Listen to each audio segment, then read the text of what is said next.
Demi nama Yesus kami berdoa. Yang percaya katakan amin. Puji Tuhan, tepuk tangan buat Tuhan. Silakan duduk kembali. Mari pemain musik isi bangku sebelah kanan saya. Shalom. Shalom. Puji Tuhan saudara sekalian. Kita akan belajar kembali. Siap?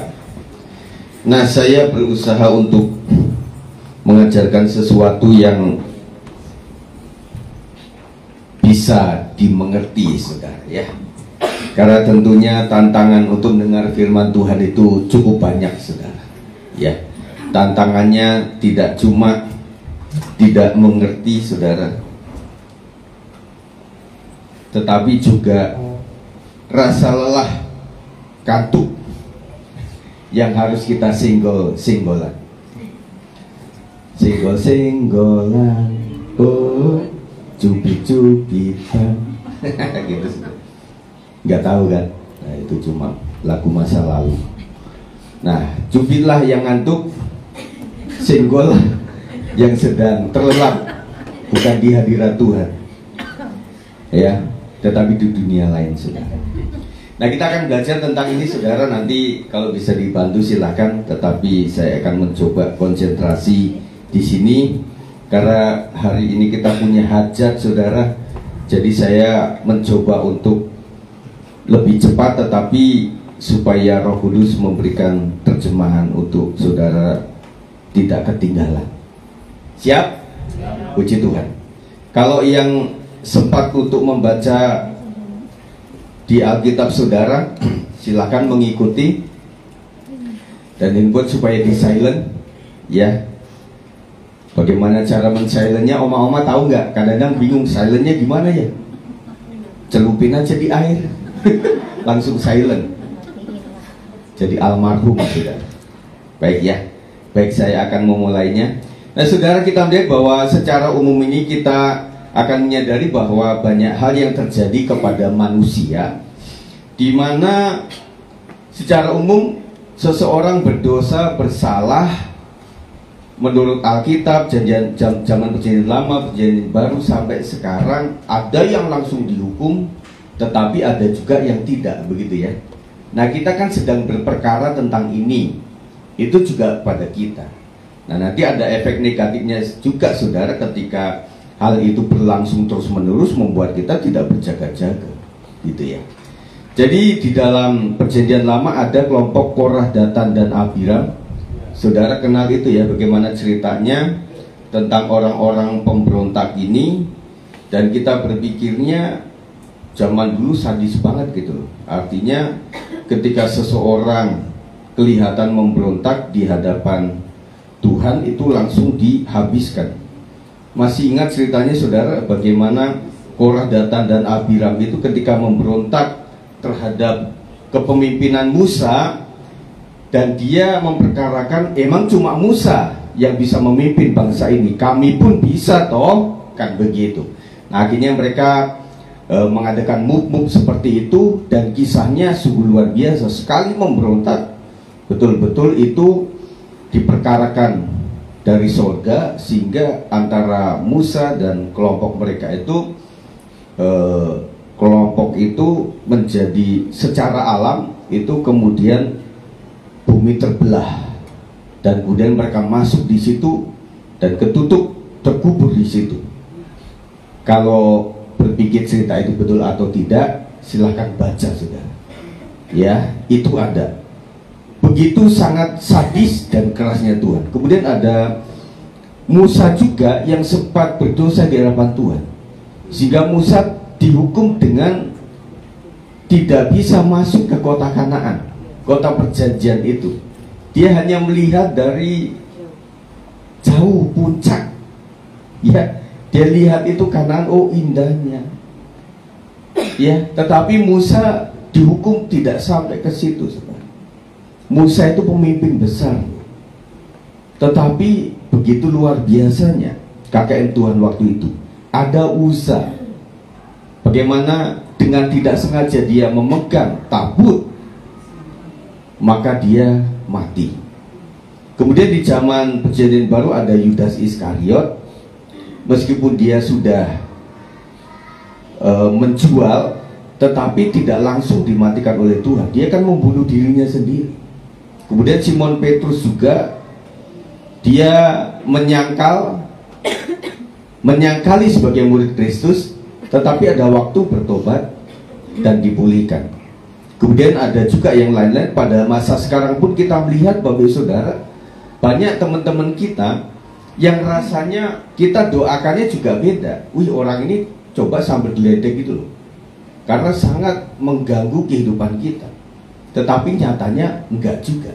Nah, bagi orang pemeran seperti ini kan berpikirnya, wah, berarti enak juga ya, kita salah-salah kok tidak terjadi apa-apa. Dan itulah yang membuat orang semakin kapasitas jahatnya di mata Tuhan itu semakin meningkat kuadrat, saudara.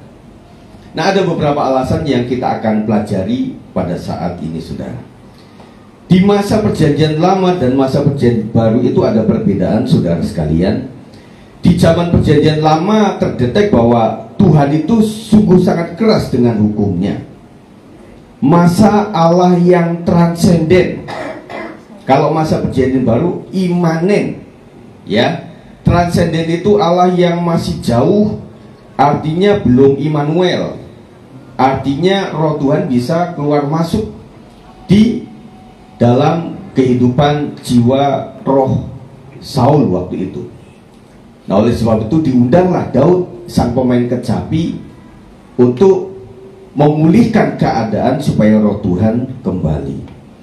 Masa kerasnya hukum rohani, Yakobus 2 ayat 10 mengatakan, sebab barang siapa menuruti seluruh hukum itu, hukum Taurat, tetapi mengabaikan satu bagian daripadanya, ia bersalah terhadap seluruhnya. Orang bertanya, pada masa hukum Taurat itu orang bisa diselamatkan dalam bentuk bisa perfect enggak? Dua jawaban. Yang pertama, bisa, jikalau seluruh hukum Taurat dilakukan. Inti hukum Taurat ada berapa? 10. Tetapi rangkaiannya itu menjadi ada hukum pagi, ada siang, malam. Ada korban pagi, korban siang, korban malam. Termasuk yang terkenal itu adalah namanya Sabat. Itu yang paling betul-betul. Seperti kalau di Bali itu Nyepi. Itu sangat dihargai dan dihormati. Dan di sini dikatakan bahwa jikalau orang menuruti seluruh hukum itu, tiba-tiba kelupaan satu bagian itu dilupakan, kayak menggugurkan semuanya. Kita terbayang dengan satu liturgi agama teman kita, ketika dia melakukan itu dari awal sampai kepada pertengahan, kemudian dia buang angin, saudara, itu harus diulang. Itulah gambarannya. Kita, saudara, doa dadut karena kebanyakan makan sebuan. Gak ada yang membatalkan itu.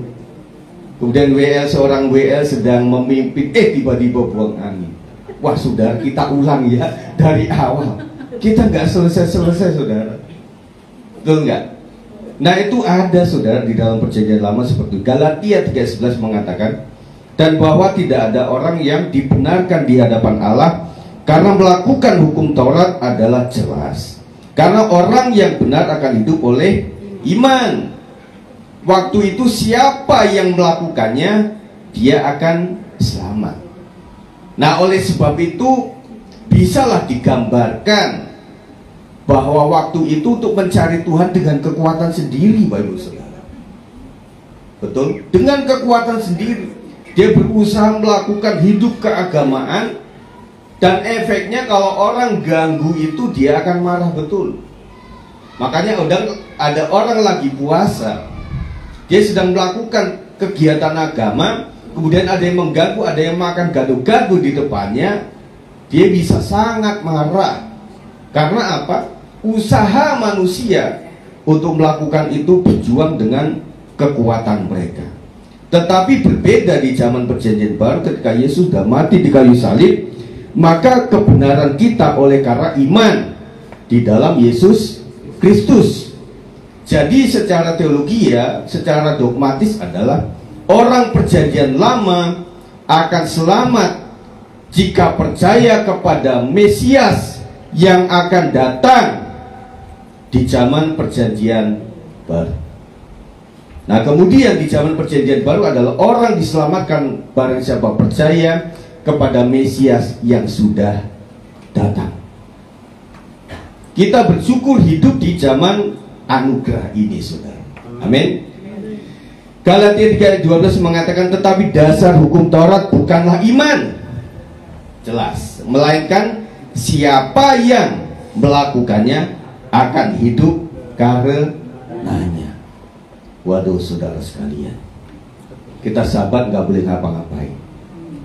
Kemudian ada hukum mempersembahkan sesuatu, meskipun agak diringankan. Orang yang tidak mampu mempersembahkan sesuatu, kasihlah bulu merpati.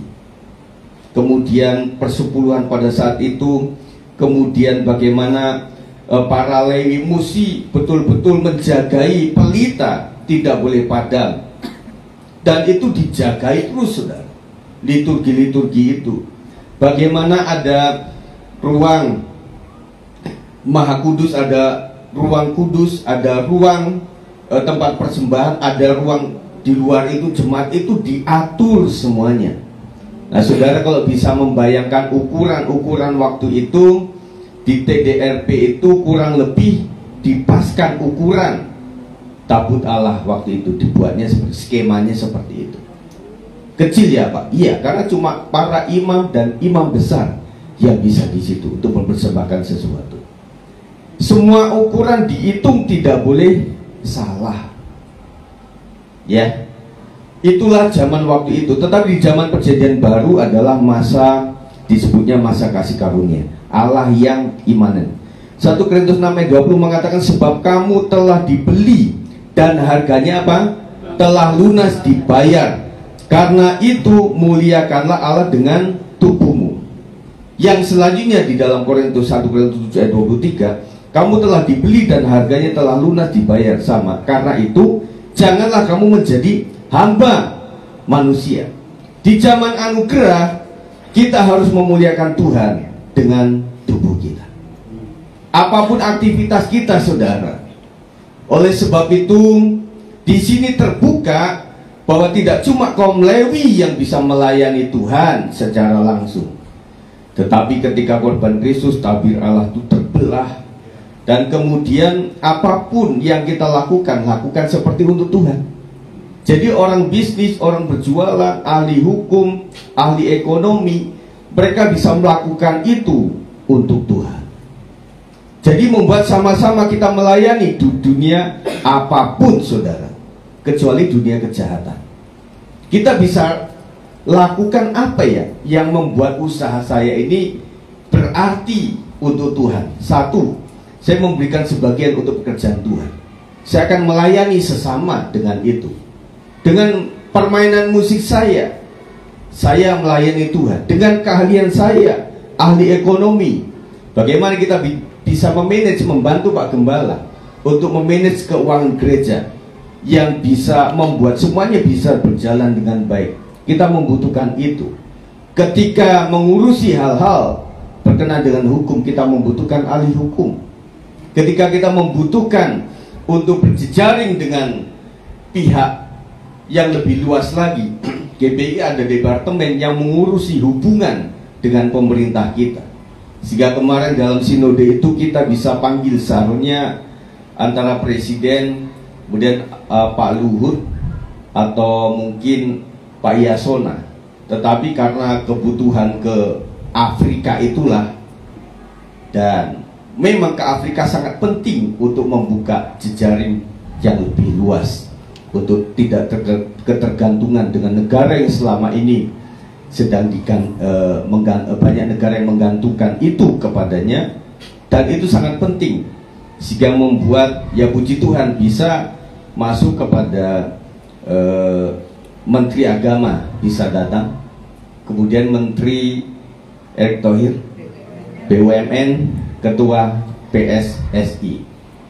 Nah, dengan salah satu hamba Tuhan kita, Pak Gilbert Lumoindong, yang begitu dekat dengan jajaran mereka itu sehingga bisa berjejaring seperti itu.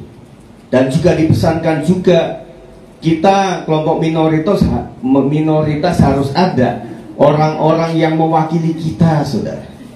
Kemarin kita ketemu dengan satu orang yang kita kenal, Pak Hendrik Tangkealo, yang dia berbicara, saya butuh teman di Pemda ini, suara daripada minoritas.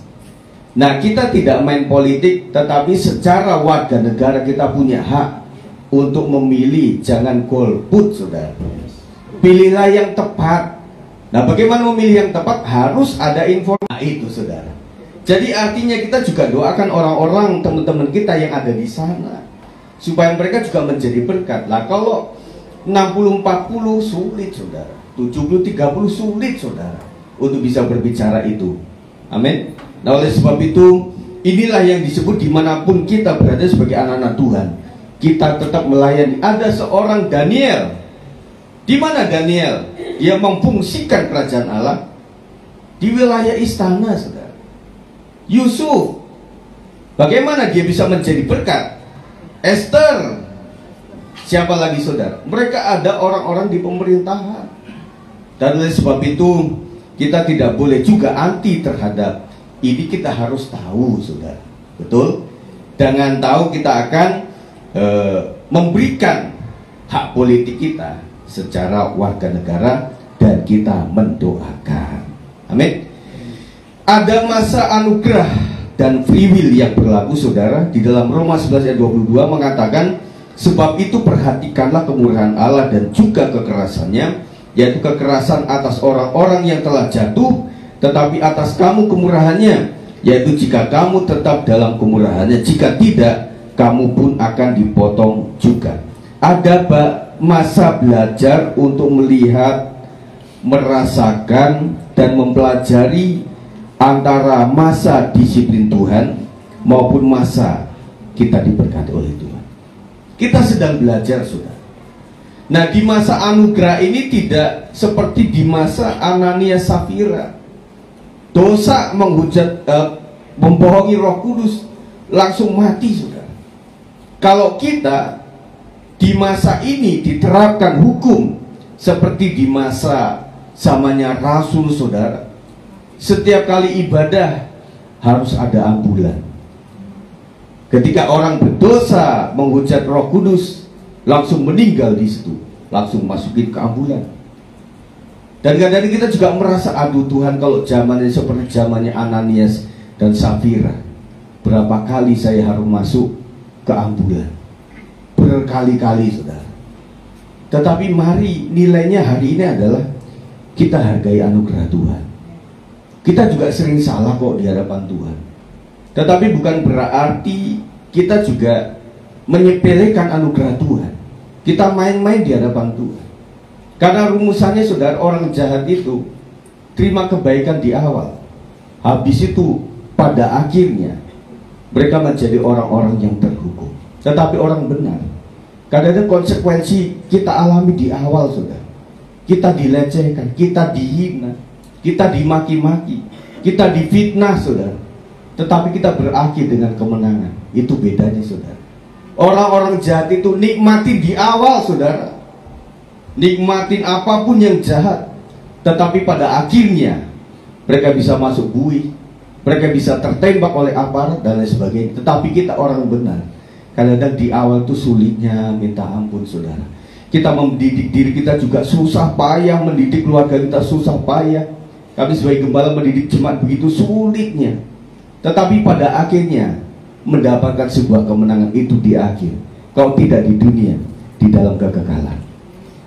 Kita lihat, saudara, ada masa belajar untuk melihat dan merenungkan, merasakan Tuhan. Saya pernah jauh dari Engkau begitu luar biasa. Saya pernah sakit, Tuhan begitu sangat menantikan mujizat Tuhan. Tetapi kita juga di masa keberkatan juga sempat kita juga menggunakan waktu tidak dengan bertanggung jawab, saudara.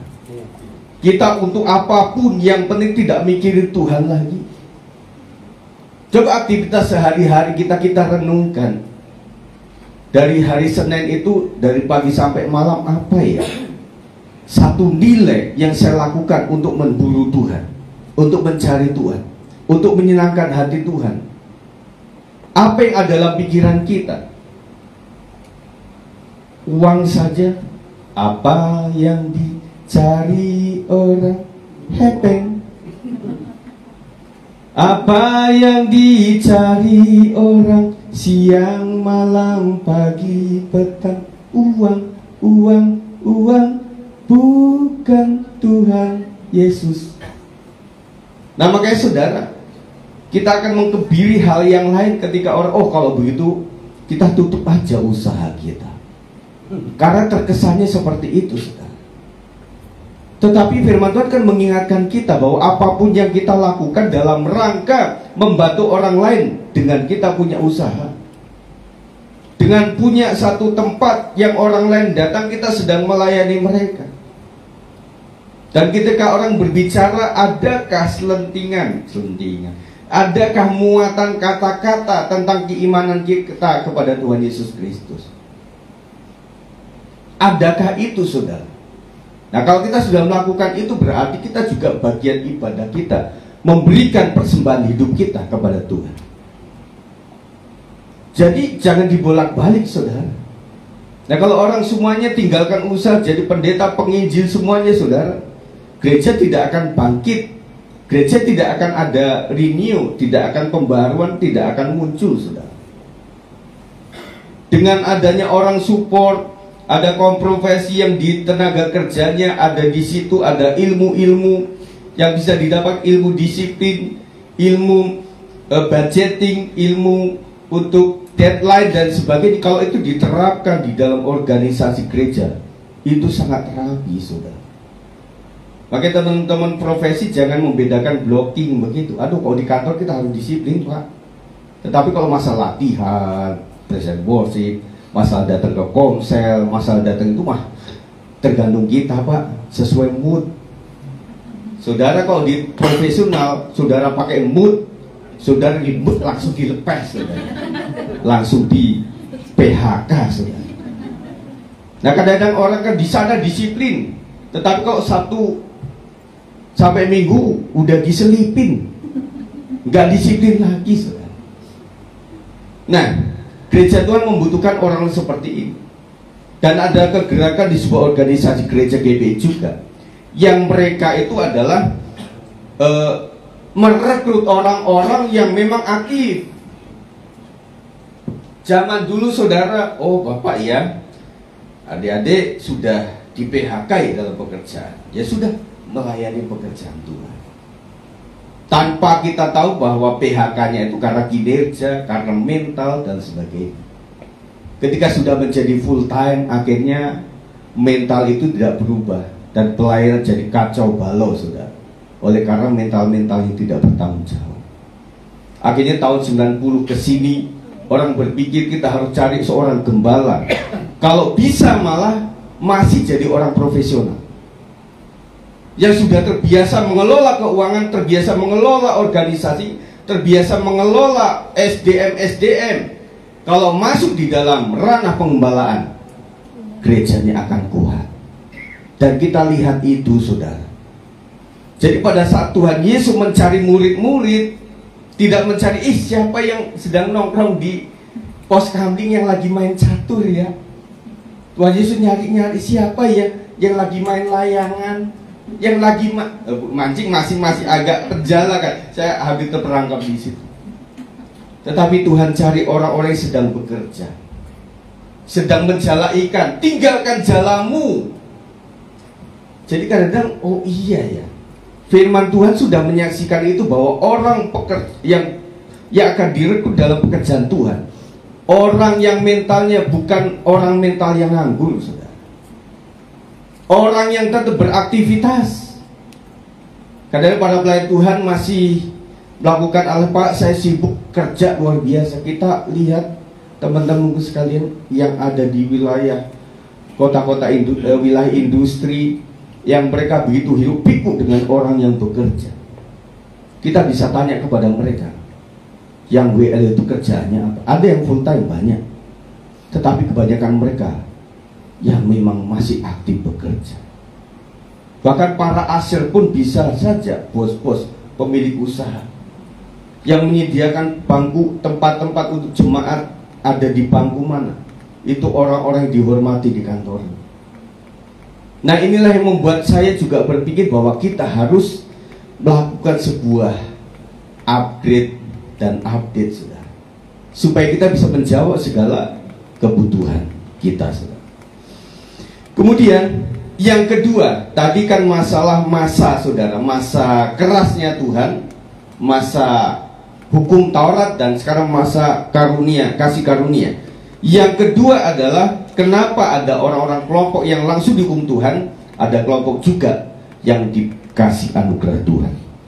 Yang kedua adalah ketidaktahuan sesuai cara pandang Alkitab dan bukan cara pandang manusia. Kita harus menggunakan cara pandang kebenaran Alkitab dan bukan cara pandang kita sebagai manusia yang memiliki natur berdosa. Di sini ada orang-orang tertentu yang salah itu karena nggak tahu, saudara. Kita nyasar karena nggak ada marka jalan. Kita nginjak rumput karena tidak ada tulisan dilarang menginjak rumput taman. Dan kita juga mungkin bagi seorang buang air kecil aja di bawah pohon karena nggak ada tulisan. Sampai ada tulisan dilarang kencing di sini kecuali apa gitu ya. Nah, baru kita nyahok, oh iya nggak boleh. Banyak kita tuh nggak tahu, saudara. Oleh sebab itu kita lakukan hal yang salah, tetap aja lakukan, saudara. Amsal 14 ayat 12 mengatakan ada jalan yang disangka orang lurus, tetapi ujungnya menuju maut. Kita harus menggunakan kacamata kebenaran firman Tuhan. Kalau menurut kita masing-masing, kita akan melakukan ibadah kita, melakukan pemberian kita, melakukan upaya tenaga kita, dan segala apa yang kita punya secara sendiri-sendiri saja. Terserah saja, baik. Apa yang menurut saya pandang baiklah.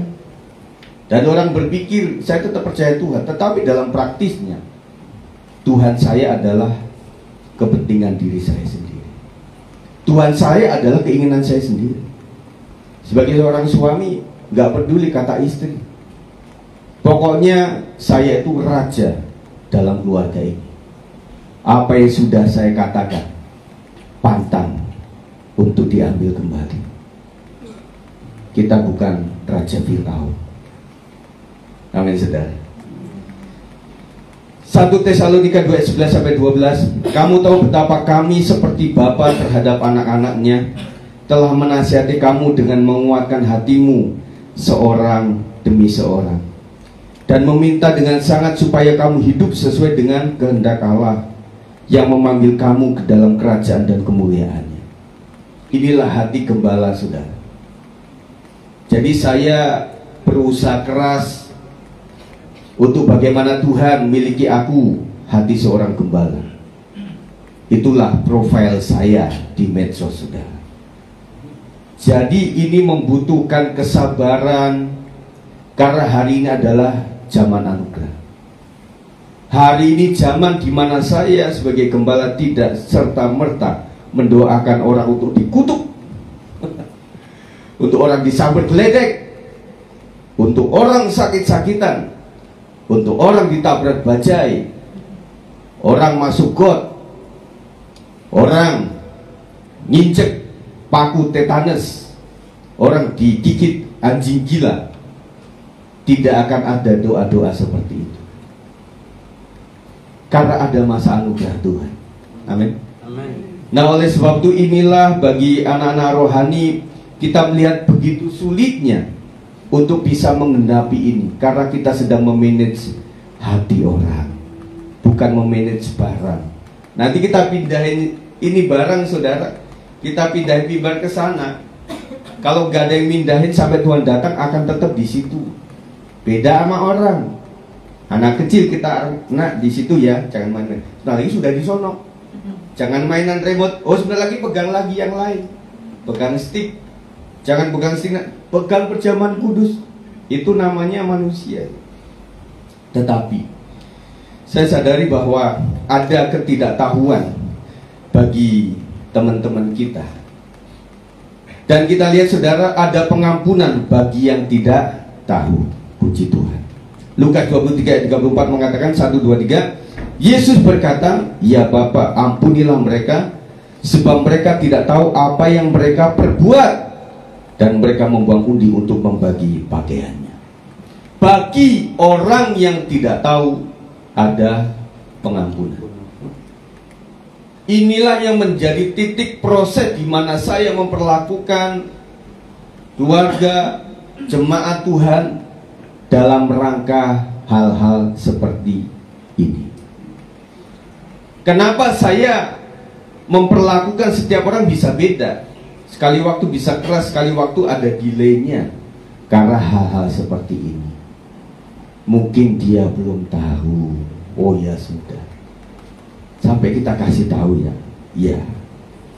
Kemudian, jika tahu yang baik dan tidak mau melakukan, maka ia berdosa dan bisa tidak akan diampuni. Yakobus 4:17 mengatakan, jadi jika seorang tahu bagaimana ia harus berbuat baik, tetapi ia tidak melakukannya, ia berdosa. Jadi dosa itu tidak hanya praktis sudah melakukan kejahatan, tetapi berpikir ada sesuatu yang baik dan kemudian membatalkannya untuk melakukannya, itu sudah berdosa. Saya sadari, dan kita juga menyadari bahwa banyak buah-buah pikiran yang begitu anggun, baik, yang nilainya itu sungguh luhur, saudara. Aduh, saya pengenlah datang ke temen itu, pengen bawain beras, tetapi nggak jadi. Aduh, yuk mah, kita setelah dari pasar kita mampir ya, kita beli telur 2 kilo, sekilo untuk dia. Jalannya salah, langsung ke rumah. 2 kilo tetap dikit. Ada hal saya rindu banget untuk melayani, membantu pekerjaan Tuhan. Nanti dah minggu depan saya akan berikan sesuatu. Bagaimana alasannya? Batal. Itu sering, saudara. Dan hari ini kita dibukakan, saudara, bahwa kecil-kecil cuma pikiran itu bisa membawa kita kepada kesalahan. Oleh sebab itu, hamba yang di depan ini kadang-kadang membatalkan yang namanya seperti janji-janji iman. Karena janji iman itu, saudara, tantangannya tidak cuma hati kita, keadaan kita yang berubah setiap saat, setiap waktu. Tetapi iblis juga ingin membatalkan itu, saudara. Pokoknya gini deh, apapun yang kita ingin lakukan kepada Tuhan, iblis berusaha membatalkan itu. Ketika saudara ingin memperjuangkan untuk kesetiaan, sebelumnya kita sudah berencana itu, tetapi di hari hanya itu ada saja yang membuat kita bisa batal. Betul? Dan ketika kegiatan akan dimulai, ada saja, saudara, yang membuat itu menjadi riwah begitu, tidak seperti yang kita pikirkan. Dan beberapa kegiatan saya menyadari ada tantangan itu, saudara. Dan kita sampai berceloteh, setiap kita mau mengadakan kegiatan kok ada aja ya, ada yang bocor lah di belakang itu. Waktu itu ada waktu kegiatan pompa, mogok lah. Pada saat BBI mau ibadah, itu banjir masuk lah. Nah, saya rasa ini apa? Kita berpikir secara teknis toh. Tetapi kalau ini berulang kali, berarti Tuhan uji kita tetap enggak untuk pada komitmen kita. Nah, begitu. Jadi membuat apapun bisa dihalangi oleh kuasa gelap. Oleh sebab itu, rumusan saya pas ada, langsung saja. Ada 5.000, langsung saja. Yang tidak berhutang di hadapan Tuhan. Ada 10.000, kasih langsung. Ada 100.000, kasih langsung. Makanya orang bilang, ini mau nggak sebelum berubah pikiran? Yuk makan bakso, mau nggak ikut? Cepet nih, sebelum berubah pikiran nih. Kan begitu, saudara. Karena apa? Pada dasarnya kebaikan orang itu mudah dibatalkan. Makanya langsung saja kalau kita sudah memberi, ya sudah, kita agak buang aja sesuatu, nggak kita pikirin sudah. Jadi membuat itu tidak pernah kita gagal untuk melakukan. Kemudian Markus 3:29 mengatakan, tetapi apabila seorang menghujat Roh Kudus, ia tidak mendapat ampun selama-lamanya, melainkan bersalah karena berbuat dosa kekal. Nah ini saya akan kasih tahu ini saudara. Tadi itu adalah hal-hal yang berdosa kecil, di mana kita membatalkan kebaikan-kebaikan kita untuk orang lain, untuk hamba Tuhan, untuk pekerjaan Tuhan. Tetapi ada hal di mana dosa menghujat Roh Kudus itu adalah sebuah dosa yang tidak akan bisa diampuni karena berbuat dosa kekal. Nah, kita pasti pakai menghujat gitu saudara. Menghujat itu apa ya? Atau nyelak-nyelak gitu. Ternyata gini saudara, dosa menghujat Roh Kudus itu nilai pertama adalah dilakukan berulang-ulang. Kalau sudah berulang-ulang, itu artinya dia sudah tahu sebenarnya. Tahu dengan tidak tahu, nilai di hadapan Tuhan beda. Berulang-ulang. Yang kedua nilainya adalah dengan kesadaran 100%. Ya. Dua ini sudah cukup mewakili saudara. Contohnya siapa Pak? Iblis. Kita bisa nggak mendoakan iblis untuk bertobat? Lu bertobat kenapa? Udah bikin ulah aja sejak zaman abad awal. Ya mungkin nggak bisa. Inilah yang disebut dia sadar benar. Iblis ya, tahu betul siapa anak Allah. Sehingga membuat ketika dia ada dalam orang dirasa, dia berkata tentang itu, hai anak Allah. Dia tahu persis. Dia tahu nggak nanti ada neraka? Ya tahu lah. Dia tahu surga nggak? Ya tahu lah, orang dari sono. Dia tahu bagaimana kemuliaan di surga. Dia tahu bagaimana ketika kutuk dilakukan. Tetapi dengan sadar dan berulang-ulang, iblis itu sampai dunia kiamat terus menggodai manusia. Dan karena wujudnya adalah roh kekal, gak ada iblis yang mati. Kita bunuh aja itu genderuwo yang di rumah kita supaya dia meninggal, mati. Makanya secara logika iblis itu punya pengalaman godain manusia dari zaman ke zaman itu ahli saudara. Kita kalah. Lawan strategi sama iblis itu kalah saudara. Yang paling hebat dari iblis saudara, satu saja, mereka tidak terpecah-pecah. Makanya di Indonesia ada divide et impera. Apa itu saudara? Strategi memecah belah. Sultan sana dikasih hoak, sultan sini dikasih hoak. Oh ya dia sana perang. Diponegoro perang Padri sampai 3,5 abad oleh karena dipecah belah. Jadi orang bersatu dengan Bhinneka Tunggal Ika itu adalah rumusan udah bener banget. Ya, kita harus menyatu sudah. Dalam gereja Tuhan juga seperti itu. 2-3 orang berkumpul, itu artinya kesatuan sudah. Ya, kesatuan itu membawa berkat. Kemudian saudara, kita lanjutkan 1 Tesalonika 2:11-12 tadi sudah. Dan meminta dengan sangat supaya kamu hidup sesuai dengan kehendak Allah. Saya berpikir setiap hari-hari saya, pendeta, gembala itu kerjaannya apa sih? Saya sudah nggak kerja secara profesional. Jadi saya rasa kerja fisik itu capek langsung tidur. Wah enak saudara kok capek itu. Kok nggak percaya nanti.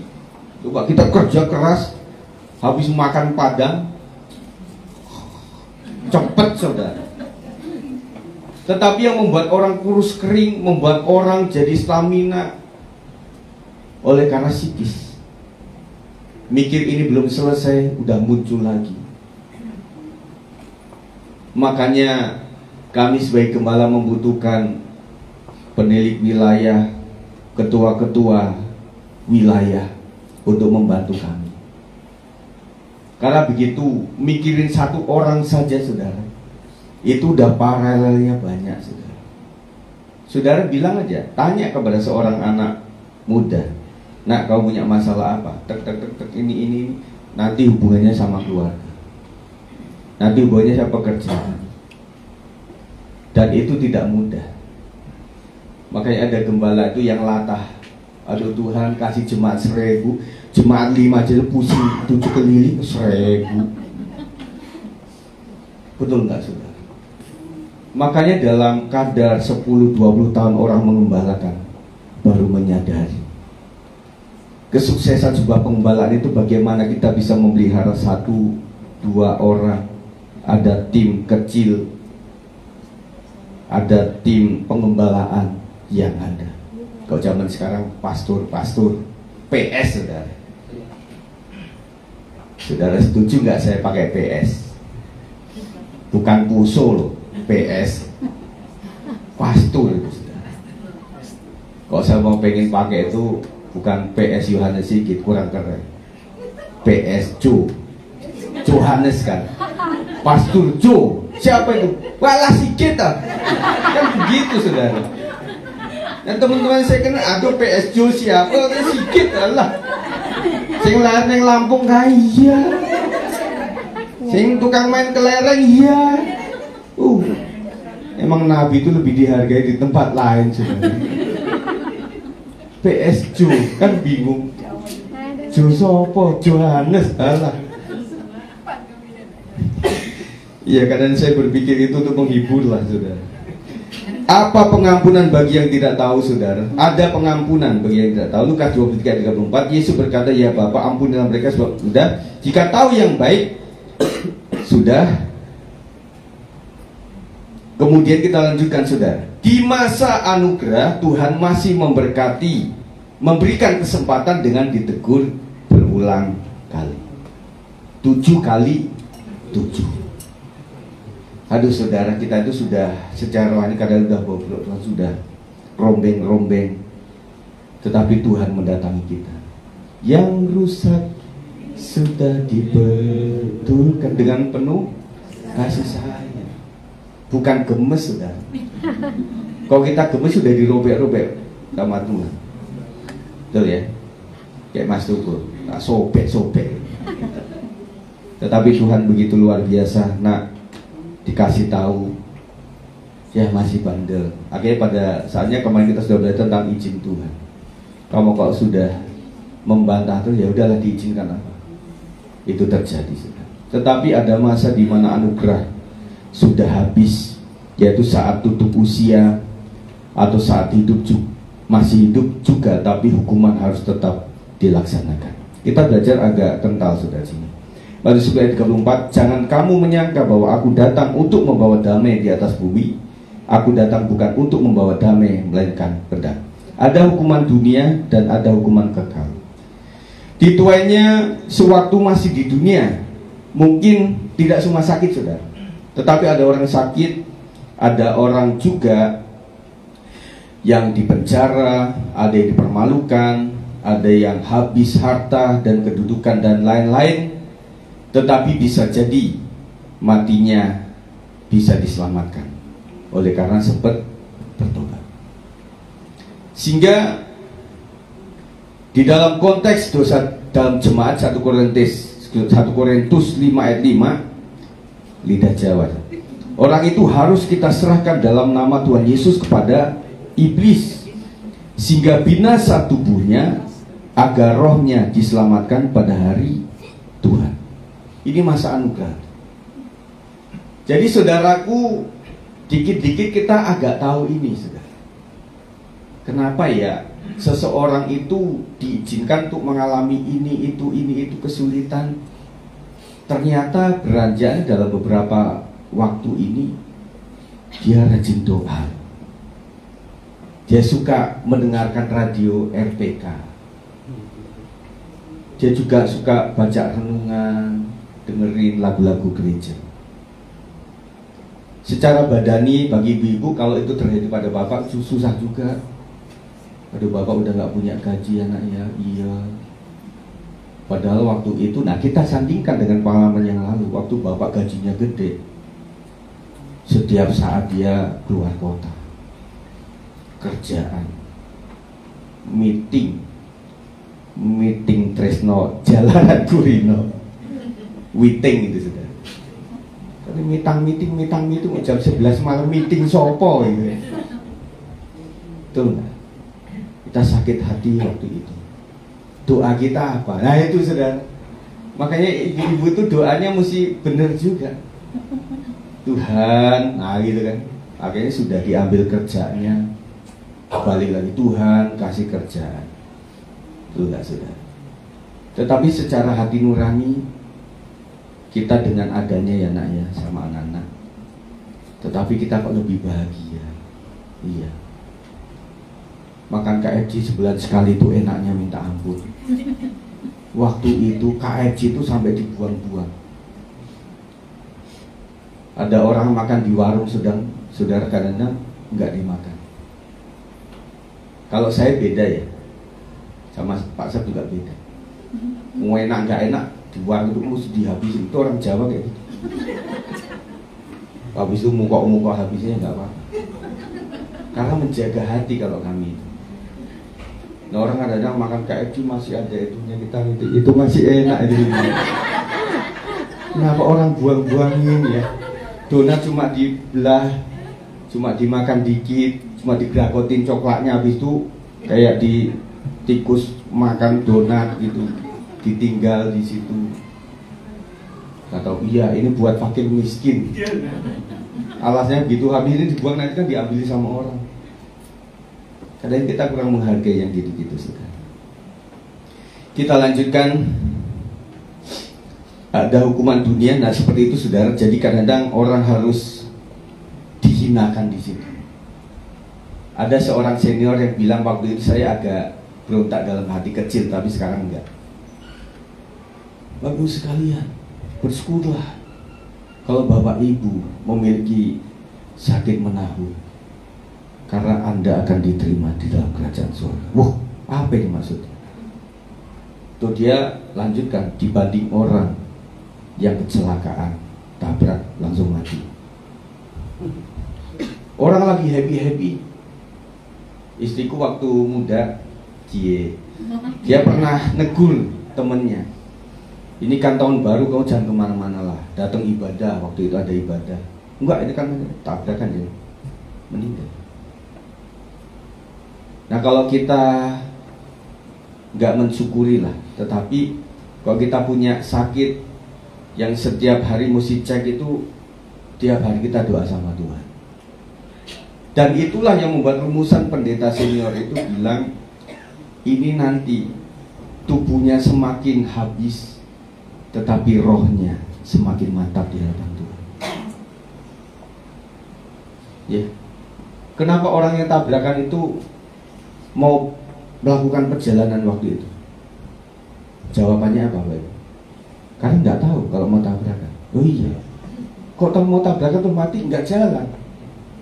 Nah makanya itulah yang membuat kita, aduh sampai bisa jalan Pak Sinaga berapa hari Pak? 6 hari Pak. 6 hari ya Pak ya. Bisa balik lagi selamat. Amin. Kumisnya masih ada. Itu kan bersyukur saudara. Kalau bisa kumis separuh doang itu lucu saudara. Itu kan anugerah Tuhan. Yes. Yang katanya ya, ada jalan tertentu yang kayak gini ya. Iya. Istriku saya Aceh ke Aceh. Naik apa saya gitu? Naik bus ya takut. Waktu itu ya. Jadi saya sampingnya tuh dicubitin dulu di puncak. Kita berminyak. Ya puji Tuhan kita boleh selamat dalam anugerah Tuhan. Makanya saya tuh belajar bersyukur waktu itu, belajar bagaimana mengandalkan Tuhan itu, ketika saya punya mobil tua itu memang mendidik rohani saya. Pada saat ke Lembang itu yang tahu persis kan cuma Mami Cindy tentang mobil. Ada yang lain ibu-ibu nggak tahu tentang itu. Si Mami setiap berhenti, Pak Gem, itu radiatornya apa? Hijau, Bu. Hijau itu yang besar. Aduh, ini di Lembang Tuhan, pakai corona itu. Sehingga membuat setiap saat itu dalam nama Yesusnya kencang. Ada tak tak tak tak tak. Apa ini Tuhan, dalam nama Yesus, ya dalam nama Yesus Tuhan. Nah kalau mobilnya bagus itu nggak pernah dalam nama Yesus apa? Aman, nyaman. Iya kan? Nah, setiap itu buka kap. Yang kedua si kutu itu mesti pegang apa? Sekring. Setiap saya ke Bandung tuh sekring segini. Karena setiap lampunya lah pasti ada yang kebakar. Jadi udah liturgi pasti. Habis di hotel, habis jalan tadi buka. Oh iya, ada 3. Selesai. Saya berpikir kalau kita tidak banyak memiliki fasilitas hidup, saudara, mungkin kita lebih terjagai. Mah, besok makan apa? Kalau orang kan kepunyaan, mah, kita besok makan apa? Makan di mana? Nah, kalau orang kekurang, makan apa aja? Betul nggak? Yang ada apa? Apa? Telur lah. Ilustrasi saya selalu telur. Telur goreng, telur ceplok, telur dadar, telur dikasih kelapa, iya toh, telur rebus, macam-macam, pokoknya intinya semuanya telur. Iya enggak? Jadi hari itu juga bersyukur ya kita bisa makan. Nah, oleh sebab itu saudara sekalian, ini yang membuat kita jiwa kita malah, oh iya, Daud itu punya pemazmur yang luar biasa di dalam perburuan yang dilakukan oleh musuh. Makanya para ahli seniman itu akan menghasilkan produk yang luar biasa, baik itu puisi, lagu, dan juga sutradara-sutradara itu yang lagunya boom itu karena mereka sedang menghadapi masalah kehidupan. Lagu-lagu yang diciptakan oleh karena pergumulan itu lestari, lestari. Amazing Grace. Nah kalau lagu zaman sekarang saudara, itu paling setahun lupa lagi karena muncul lagi Haleluya 12 kali. Haleluya. Pak bosan Pak Haleluya. Nah anak-anak kita kan diri bosan. Yaudah kita ganti. Puji Tuhan, terima kasih, haleluya, puji Tuhan. Pokoknya gitu aja udah. Pokoknya yang penting diganti aja supaya kita nggak bosan. Tetapi itu lagu lestari luar biasa. Gandol Gusti, saben dinten kula nggon gandol Gusti. Gelandotan sama Gusti. Berharap sama Tuhan. Nah kalau everything is okay itu kayaknya kita mau doa untuk doa apa ya? Akhirnya nanti formal saja. Terima kasih Tuhan, saya udah bangun. Puji Tuhan, haleluya, amin. Gitu. Tetapi kalau orang bergumul hari itu setiap merem nangis. Pernah saudara nggak diizinkan Tuhan? Setiap merem nangis. Beberapa saat saya juga begitu. Ketika sedang menghadapi beban pelayanan yang berat, kadang-kadang saya nangis saudara. Orang juga berpikir dikit-dikit nangis, cengeng amat.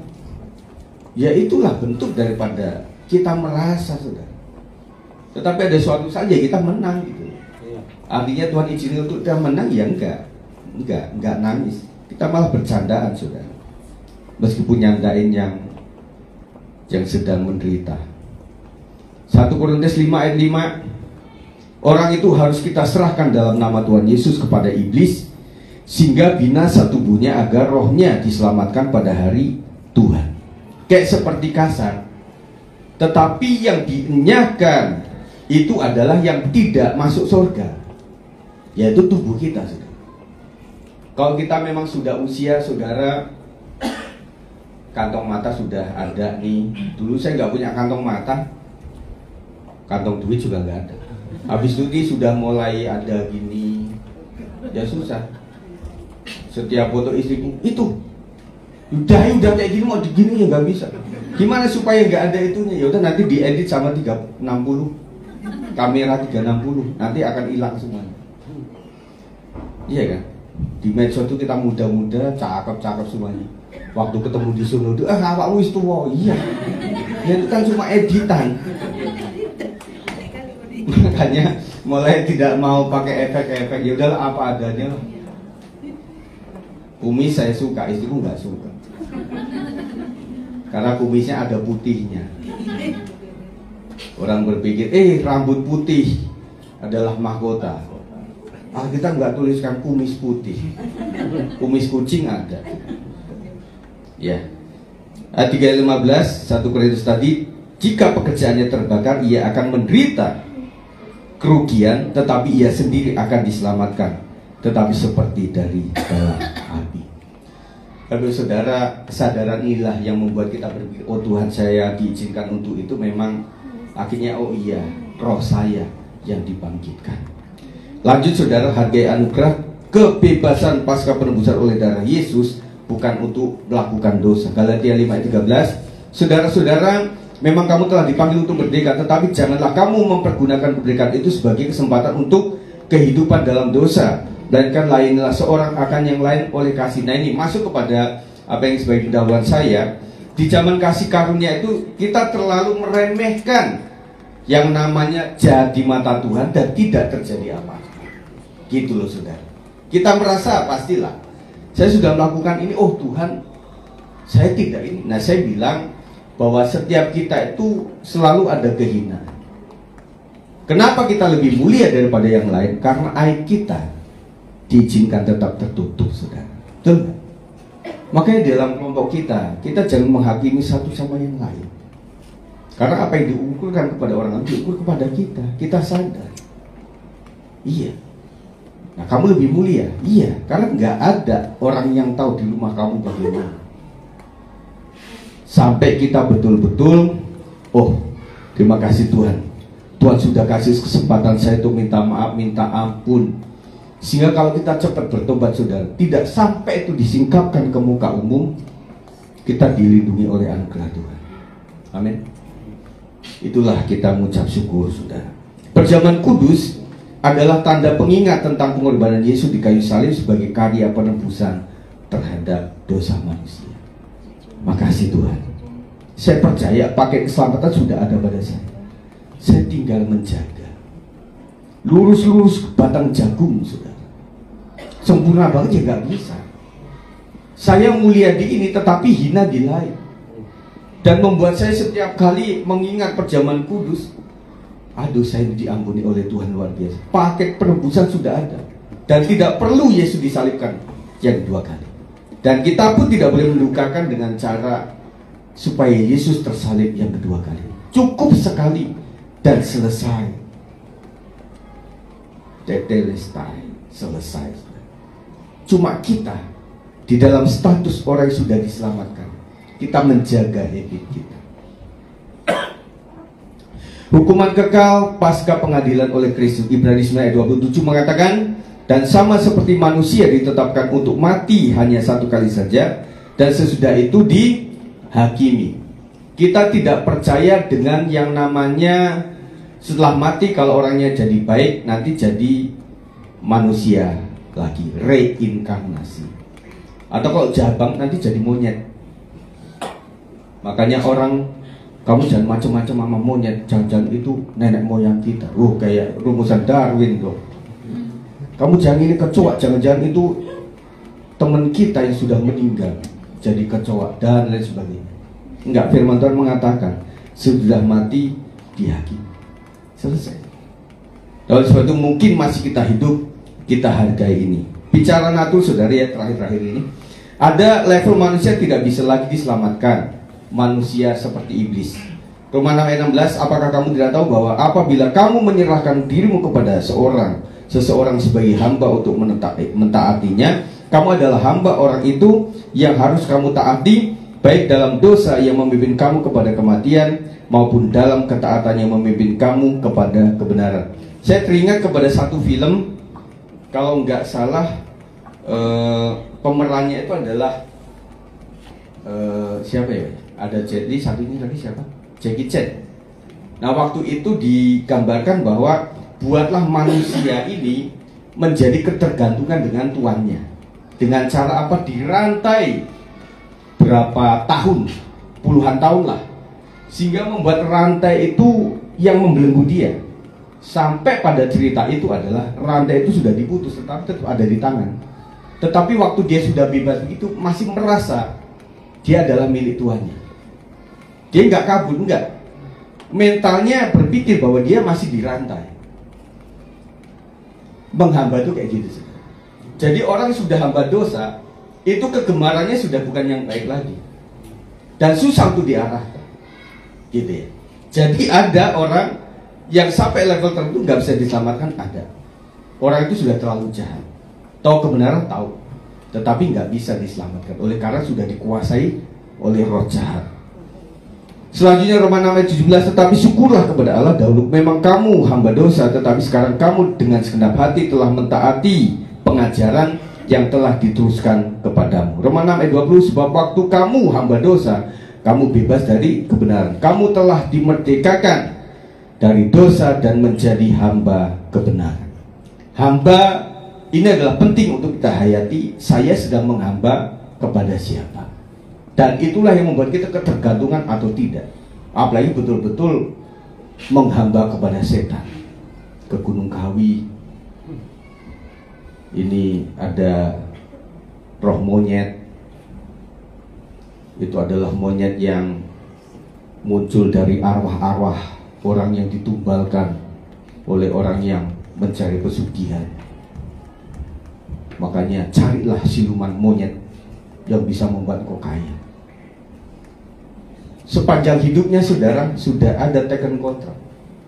Yang pertama korban dari tumbal, yang kedua adalah dirimu sendiri yang jadi tumbal. Iblis itu mencuri, membinasakan. Udah itu aja. Kok mainan iblis sudah gitu aja saudara. Dan orang seumur hidupnya akan menghamba. Lepas sulit. Di dalam pengerjaan untuk pelepasan itu pun juga ada 3 dudukan saudara. Berdoa syafaat, orang tersebut, dan roh jahat. Roh jahat tidak mau melepaskan itu karena dia sudah membayar harganya. Dia sudah mengikatkan diri kepada saya. Ini sangat sulit saudara. Oleh itu jangan main-mainan setan, jelangkung, mainan apa saudara, jangan. Ya, dalam nama Yesus saya main jelangkung. Dalam nama Yesus ya, tapi main jelangkungnya sudah buka hati. Enggak, pokoknya saya doa, minta doa gembala. Nanti saya pengen penasaran. Saya itu hidupnya kalau menurut tarot tuh kayak apa itu? Saya pengen tahu aja Pak Gem. Waktu tahu itu ya bersyukur kalau itu tafsirannya, ramalannya itu bagus. Kalau ramalannya di umur ke-40 Anda akan susah payah bisa meninggal. Wajahnya kayak gitu. 38, 39, 40. Wah, padahal udah di dalam nama Yesus, dalam nama Yesus. Tetap saja kepikiran saudara. Enggak, tetap kepikiran. Jadi iblis itu tidak bisa mengalahkan kita dengan cara praktis. Dia kalahkan kita dengan masuk ke otak kita. Setelah itu saudara, di umur 40 kok terjadinya tidak apa-apa, itu bisa disalahkan. Enggak, seharusnya saya ini memang nggak bisa berjodoh nih, karena ramalannya kayak gitu. Jadi yang benar malah tidak diaminkan, tetapi yang tidak benar malah diaminkan. Itu jerat saudara. Ya, ada seseorang dia pengen melepaskan daripada dosa, suka yang aduhai begitu ya. Dia berpikir di hotel Bali, dia bilang, bro, saya pengen lepas daripada, saya tuh matanya suka melihat yang yang bagus-bagus begitu. Caranya gimana? Saya buat muaklah mata saya ini. Pokoknya selama 1 minggu itu saya akan ada di pantai Bali. Saya pengen pelototin aja tuh bule-bule yang telanjang itu, saya pelototin terus supaya saya nek sampai muntah-muntah, sehingga membuat saya nanti akan lepas daripada keinginan kayak gitu. Bisa lepas enggak? Malah enggak. Minggu berikutnya, bulan berikutnya, malah kebayang tuh bule Korea, bule Korea bukan? Korea bukan bule ya? Iya. Kok Madiun bule. Nggak bisa lepas malah. Kata dosen kami Pak Jonathan Krishna, kalau kamu lepas dari dosa itu jangan motong ekor anjing itu separuh-separuh. Masih ada. Gitu. Potong dikit lagi nggak? Potong betul semua. Kadang-kadang kita kan cicil. Kita cicil dulu, tetapi nggak bisa. Sampai mana tadi? Ya, dan ada level di mana seseorang sulit atau tidak bisa berdosa. Manusia seperti Kristus. Digambarkan Yesus, saudara, 2 Korintus 5 ayat 21. Dia yang tidak mengenal dosa telah dibuatnya menjadi dosa karena kita, supaya dalam Dia kita dibenarkan oleh Allah. Yesus naturnya adalah kerajaan Allah, sorga, tetapi dibuat manusia yang sepertinya ada peluang untuk bisa berdosa, tetapi dia bisa mengalahkan itu. Ada pertanyaan, Yesus waktu itu pacaran enggak? Yesus waktu itu yang lain-lain sebagai manusia, maybe, mungkin, tetapi lebih kuat natur surgawinya, saudara. Roma 6 ayat 22. Tetapi sekarang setelah kamu dimerdekakan dari dosa, dan setelah kamu, lihat saudara, setelahnya ya. Tetapi sekarang setelah kamu dimerdekakan dari dosa, dan setelah kamu menjadi hamba Allah, dan kamu beroleh buah yang membawa kamu kepada pengudusan, dan sebagai kesudahannya ialah hidup yang kekal. Sampai betul-betul natur kita, habit kita, dan keinginan kita itu akan Allah. Ada orang yang sampai kepada level tidak bisa melakukan kesalahan. Kalaupun sempat melakukan kesalahan itu, deg-degnya luar biasa di sini. Saudara waktu kecil pernah melakukan dosa yang pertama, itu deg-degannya minta ampun, nyuri uang 1.000. Tetapi kalau sudah terlatih, saudara, dia mau puluhan juta nggak deg-degan. Gitu. Orang pembunuh waktu pertama kali, aduh itu kayak digantuin, dibayangin mana-mana. Tetapi sudah korban keberapa kali dia sudah biasa saja. Ya, makanya jangan bermain-main dengan hal seperti itu. Nah, terakhir saudara, bagaimana sikap kita terhadap kemujuran orang fasik? Nah, ini yang membuat kita gini, saudara. Aduh, enak juga ya teman kita itu yang dia udah jajar, salah-salah tetap aja sehat walafiat, tidak pernah ditangkep, dan temennya banyak, gitu. Gimana ya? Rasanya itu yang dilakukan oleh pemazmur dalam Mazmur 73 ayat 1 sampai 3, lanjut 18-20 mengatakan begini, Mazmur Asaf. Sesungguhnya Allah itu baik bagi mereka yang tulus hatinya, bagi mereka yang bersih hatinya. Ini pengakuan kita, saudara. Tuhan sangat baik sama saya, tetapi aku sedikit lagi maka kakiku terpeleset, nyaris aku tergelincir. Sebab aku cemburu kepada pembual-pembual kalau aku melihat kemunculan orang-orang fasik. Ya, zaman dulu sudah digambarkan, saudara. Aduh, enak banget orang-orang yang tidak kenal Allah itu ya. Kayaknya hidupnya makmur gitu loh. Saya yang takut akan Tuhan, seperti tertimpa tangga. Sesungguhnya di tempat-tempat licin kau taruh mereka, kau jatuhkan mereka sehingga hancur.